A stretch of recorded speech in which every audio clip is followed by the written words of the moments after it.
दोस्तों नमस्कार, मैं हूं रोहित कौशिक और आप देख रहे हैं रोहित संवाद। दोस्तों अपनी बात शुरू करने से पहले आपसे फिर वही अपील कर रहा हूं कि आप YouTube पर रोहित संवाद चैनल को सब्सक्राइब, लाइक, कमेंट करके और इस वीडियो को ज़्यादा से ज़्यादा शेयर करके जन सरोकार की पत्रकारिता को अपना महत्वपूर्ण समर्थन दें, अपना योगदान दें। दोस्तों अब की बार 400 पार, 400 पार, 400 पार, 400 पार, 400 पार शब्द सुनकर लोगों के कान पक गए हैं। यह शब्द सुनकर आम जनता के तो कान पक ही गए हैं, लेकिन भाजपा के कार्यकर्ताओं के कान में भी दर्द होने लगा है। भाजपा के कई कार्यकर्ताओं से जब मेरी बात हुई तो उन्होंने बताया कि भाई साहब, हाईकमान से 400 पार का शोर मचाने का दबाव है, इसलिए हम शोर मचा रहे हैं, लेकिन असलियत तो हमें भी पता है। हाय हाय ये मजबूरी, ये मौसम और ये दूरी, यानी शोर मचाने की मजबूरी है। जनता में भाजपा के विरोध का मौसम बन रहा है। चुनाव के आखिरी चरण तक यही हाल रहा तो सत्ता से दूरी भी संभव है। अब जनता को भी यह महसूस होने लगा है कि भारतीय जनता पार्टी विपक्ष को खत्म करना चाहती है। सशक्त और स्वस्थ लोकतंत्र के लिए विपक्ष का सशक्त होना बहुत जरूरी है। अगर ऐसा न हुआ तो भविष्य में आने वाले समय में कई फैसले बड़ी गलती के रूप में याद किए जाएंगे। इसमें चाहे आपातकाल का फैसला रहा हो या फिर अन्य फैसले। हालांकि जिन लोगों की आंखों पर पट्टी बंधी है वे अभी भी यह मान रहे हैं कि इस बार भाजपा 400 से ज्यादा सीटें जीत जाएगी। ऐसे लोग अभी भी मान रहे हैं कि 1947 के बाद सीधे 2014 प्रकट हुआ है। मोदी सरकार ने इतने काम किए हैं जितने पहले कभी नहीं हुए, इसलिए मोदी सरकार एक बार फिर धूम धड़ाके के साथ आ रही है। मोदी जी स्वयं अपनी गारंटी की भी गारंटी दे रहे हैं। हालांकि पहले चरण के लोकसभा चुनाव में मोदी जी की गारंटी फिसलती नजर आ रही है। ऐसे में सबसे बड़ा सवाल यह है कि पिछले विधानसभा और लोकसभा चुनाव की तरह क्या अब भी मोदी जी का प्रभाव कायम है या फिर इस बार जनता मोदी की गारंटी को भाव नहीं दे रही है। भ्रष्टाचार को बड़ा मुद्दा बनाकर 2014 में पहली बार मोदी सरकार आई थी।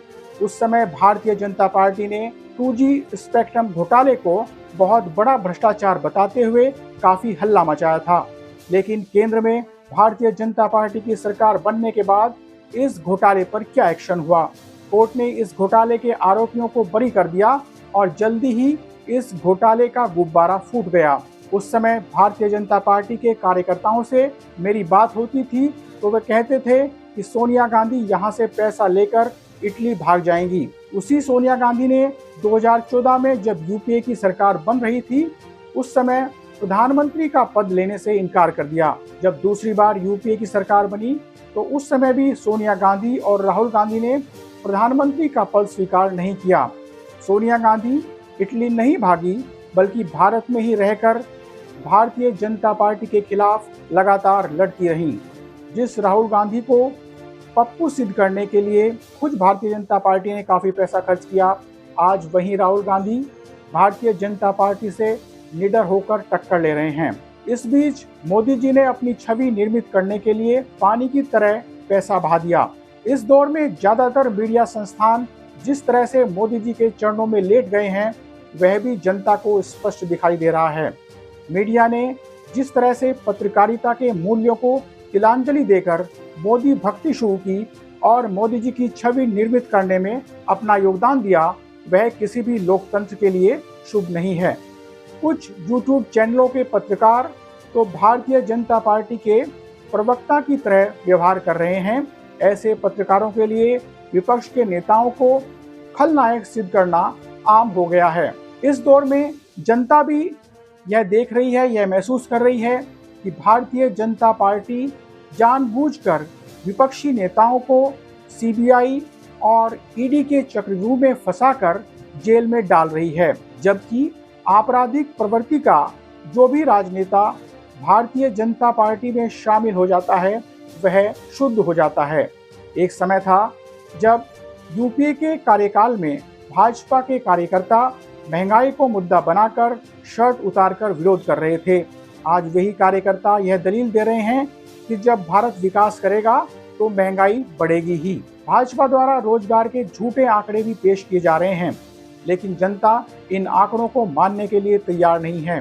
हालांकि मोदी की लोकप्रियता खत्म नहीं हुई है, लेकिन कम जरूर हो गई है। यही कारण है कि इस बार जनता सिर्फ मोदी की गारंटी पर विश्वास करने के लिए तैयार नहीं दिख रही है और अन्य मुद्दों पर भी चिंतन कर रही है।